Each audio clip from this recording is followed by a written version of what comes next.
Hi friends, welcome to back my channel Jessica world. இன்றைக்கி என்ன video பார்க்க போகிறோம் அப்படின்னா, கந்த சஷ்டி விரதம் இருக்கிறதுனால என்ன பலன், கந்த சஷ்டி விரதம் எப்படி இருக்கலாம் அப்படிங்கிற வீடியோ தான் நம்ம பார்க்க போகிறோம்.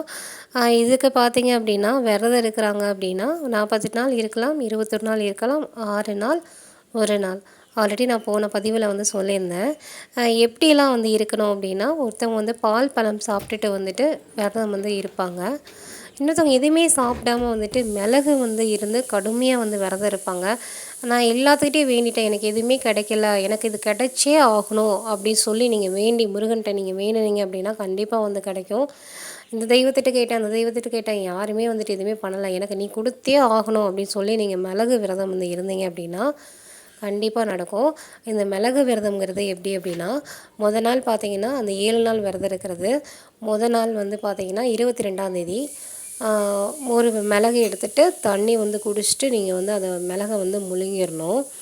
அப்படியே பார்த்தீங்கன்னா 2வது நாள் பார்த்தீங்கன்னா 2வது மிளகு 2 மிளகு வச்சு இது மாதிரி தண்ணி முழுங்கணும். அப்படியே 3வது நாள் 4வது நாள் 4, 5, 6, 7 ஃபைனலாக 7 மிளகை வச்சு நீங்கள் தண்ணி வச்சு முழுங்கிட்டு நீங்கள் அன்றைக்கி ஃபுல்லாக விரதம் இருக்கணும். விருப்பப்பட்டீங்க அப்படின்னா அவ்வளோதான், அது கடுமையான விரதம் தான். இல்லை என்னால் அதெல்லாம் பண்ண முடியல அப்படின்னா பால் விரதம் இருப்பாங்க, பால் பழம் சாப்பிட்டு. இதுதான் என்னோடய விரத முறை. ஆனால் அந்த மாதம் ஃபுல்லாக அசைவம்ங்கிறது சாப்பிடவே கூடாது, சரிங்களா?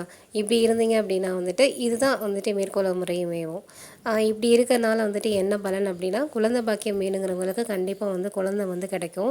திருமண வரங்கள் திருமணம் தடைப்பட்டே போயிட்டே இருக்குது அப்படின்னு சொல்லிட்டு இருந்தாலும் இந்த விரதத்தை இருந்தீங்க அப்படின்னா திருமண யோகம் கண்டிப்பாக கிடைக்கும். ரொம்ப நோயால் நான் வாழ்கிறேன், ரொம்ப கடுமையாக இருக்குது அப்படின்னாலும் நோய் விலகும்.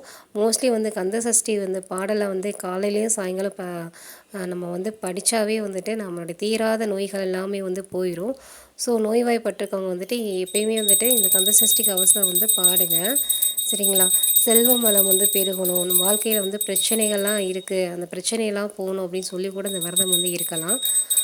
இன்னும் சில பேர் தொழில் விருத்தி அடையணும், வாழ்க்கையில் எல்லா வளமும், நான் கஷ்டத்தையே பார்த்துட்ருக்கேன், சந்தோஷம் வேணும் அப்படின்னு சொல்லிட்டு இருக்கவங்க கூட இந்த விரதத்தை மேற்கொள்ளலாம், சரிங்களா? இதுக்கு மாலை போட்டு தான் நம்ம விரதம் இருக்கணும் அப்படிலாம் இல்லைங்க. மாலை போடாமையும் இந்த விரதத்தை கடைப்பிடிக்கலாம். அந்த 6 நாளுமே பகலில் சாப்பிடாம இரவுலேயும் மட்டும் பால் பழம் சாப்பிட்டு கூட விரதம் மேற்கொள்ளலாம், சரிங்களா? இந்த பதிவு உங்களுக்கு பிடிச்சிருக்குன்னு நினைக்கிறேன். மறக்காம நம்ம சேனலை சப்ஸ்கிரைப் பண்ணிட்டு பாருங்கள், சப்போர்ட் பண்ணுங்கள். நீங்கள் கொடுக்குற ஒவ்வொரு சப்ஸ்கிரைபரும் அன்றைக்கான ஒரு மோட்டிவேஷன் தான். ஓகே, பாய்.